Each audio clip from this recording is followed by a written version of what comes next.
We're going to start with perfect competition, where we have many identical firms, low barriers to entry, each selling a homogeneous good with many buyers and no externalities. Firms in competitive markets are just one of many, which means their choice of quantity has no real effect on the market price. This means competitive firms are what we call price takers. So despite the law of demand, because there are many buyers and many sellers, the demand curve looks flat when we're zoomed in on the firm.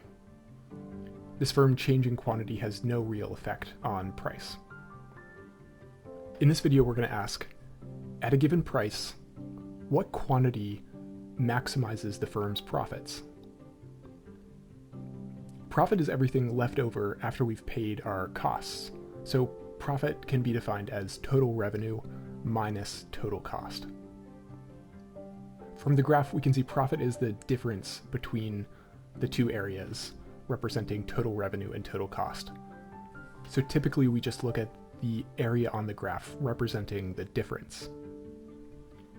This is mathematically equivalent to quantity times price minus average total cost.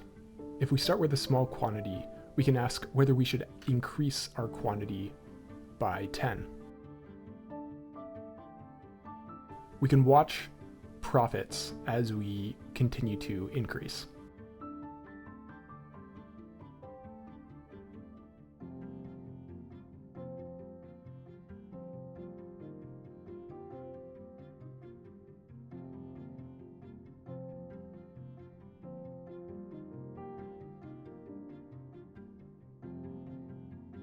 As I hinted in the last video, profit will continue to rise until marginal revenue is equal to marginal cost. Then, as we continue past this point, profit will fall.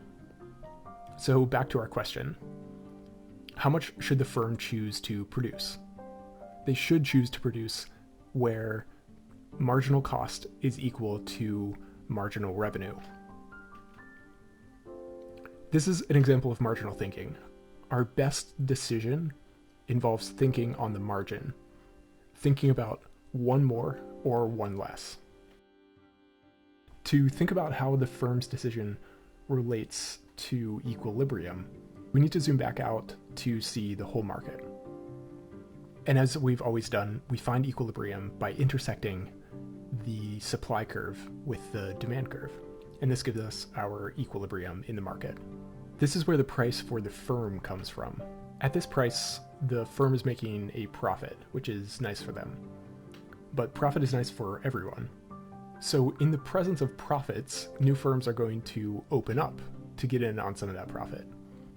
And when new firms enter the market, this means the supply curve shifts out because there are more sellers selling. When the supply curve shifts out, this lowers the price, which lowers profits for the firm. When the price is low, firms are making a negative profit, or what we sometimes call a loss.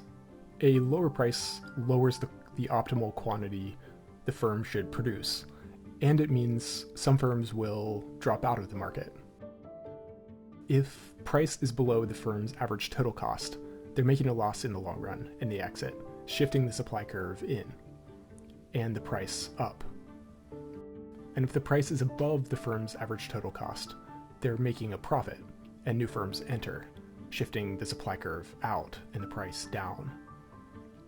Combined, the only stable position in the long run is when price is equal to average total cost and equal to marginal cost, which also corresponds with zero profit.